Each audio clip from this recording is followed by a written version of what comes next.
PC à 450 € pour du gaming. Est-ce que c'est possible? Est-ce que ça existe? Est-ce que c'est du fake? Est-ce que ça vous fait les gens? C'est Manusine et aujourd'hui, on regarde directement si c'est possible de se faire des petits composants pas trop chers, voilà, vers les 400 € pour se mettre bien. Alors, directement, je vais mettre le Ryzen 5 3600. Voilà pourquoi, parce que 83 €. 83 €, tout pile, c'est pas mal, c'est bien, on aime bien. Donc, vous pouvez le trouver en occasion un peu moins cher. J'ai mis du neuf, je mets du neuf parce que c'était pas beaucoup plus cher que la version d'occasion. Vous pouvez le trouver en occasion, tout simplement. Donc, c'est un très bon processeur, 6 cœurs, 12 trades, de quoi faire du multitâche, du gaming sans souci, vraiment je le trouve mieux que le 12100F, même si le i3 12100F est un peu plus performant. Celui-ci, au moins le Ryzen 3600, tu pourras l'overclock, et ça c'est important, c'est très important. Ensuite, la petite carte graphique, donc oui, j'ai mis de l'occasion, c'est la RX 580. Oui, pour une fois, j'ai mis de l'occasion, je sais, d'habitude, vous me voyez mettre que du neuf, mais là, j'avais pas le choix. Voilà, je voulais mettre la RX 6400, mais je trouve qu'à ce prix-là, la 580 est plus intéressante, c'est vrai.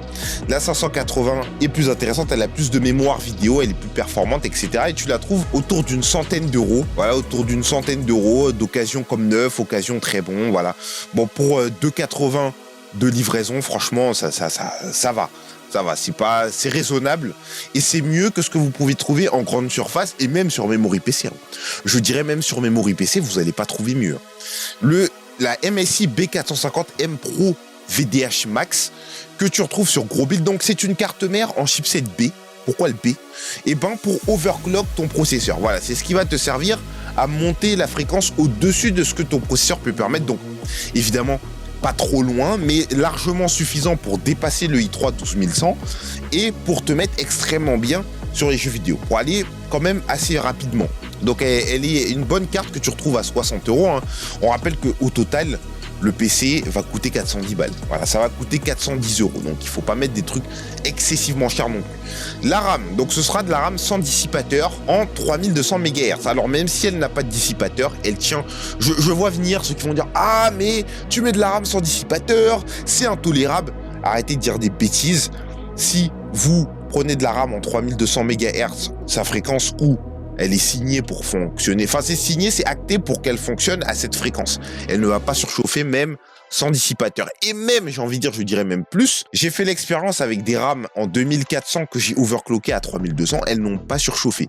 Même après, je sais pas, des jours d'utilisation intensive, sans éteindre le PC, ça n'a pas surchauffé. Donc, la RAM sans dissipateur, ça marche, ça fonctionne. Si tu mets à une fréquence où elle doit fonctionner de base, elle fonctionnera. C'est tout. Faut pas juste aller trop loin avec le voltage. Voilà, c'est tout ce que je voulais dire. N'allez pas trop loin avec le voltage. Voilà, mais de toute façon, si vous vous y connaissez pas en RAM, vous avez aucune raison de faire ça. Donc bref, 37 €, de très bonnes RAM, très bonne RAM. Allez, G-Skill qui nous propose des bonnes RAM, G-Skill Aegis, c'est parfait. Donc ensuite, la Deepcool PF 550, donc 500 pardon, elle est à 33 € sur Tekin, 33 €, ouais, 29 plus les frais de livraison. T'en as pour 33 € à peu près. Donc j'ai pas trouvé mieux. Dites-moi si vous trouvez mieux en commentaire. Donc celle-ci, je la trouve cool. Elle est elle est en 80 plus white pour les économies d'énergie si ça vous intéresse. Elle suffira largement pour alimenter la config tranquillement. Le Thermalright Assassin X120 V2, je l'ai pris pour refroidir. Le ventilateur de base suffit, mais comme c'est un processeur destiné à être overclock, c'est-à-dire le 3600, on va overclocker évidemment, que vous allez devoir overclocker, c'est mieux, c'est mieux pour vous. Vous pouvez faire sans, mais vaut mieux l'overclock, vous serez plus à l'aise. Donc là, tu as un ventilateur à 21 € avec double ventilateur. Voilà, une tour avec double ventilateur. Voilà, donc pour la canicule, pour les moments chauds, pour l'overclock, il est banger. Il est banger vraiment, et ça j'aime bien, il coûte vraiment pas cher du tout. La Aerocool CS107 V2, évidemment pour mettre tous tes composants à l'intérieur. Donc celle-là, elle a un bon airflow, ça passe devant, ça sort derrière.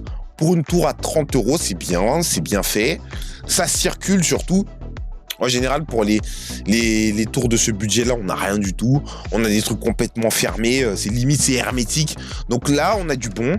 Évidemment, les ventilateurs, si vous voulez les changer pour des plus puissants, vous pouvez, je comprendrai tout à fait. Et ce sera normal parce que ceux-là, ils doivent être bien nuls. Alors, même si l'air circule, pour 30 €, ne vous attendez pas à quelque chose qui va être... ça va pas être ouf. Voilà, ça va pas être ouf.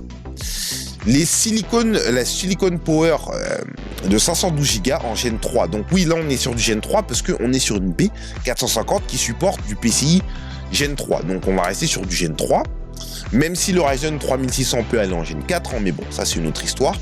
Donc c'est 41 € et c'est 512 Go. Pas mal du tout, hein, franchement. Si vous voulez rajouter 1 Tera, vous pouvez, libre à vous. Mais c'est un disque dur vraiment pas mal, enfin un disque dur, un SSD pardon, vraiment pas mal du tout, avec des bonnes performances pour son prix. Évidemment, comme je l'ai dit au début, ça fait 410 € au total, et sur un jeu comme Fortnite, en 1080p performance mode, tu as une moyenne de 160 fps.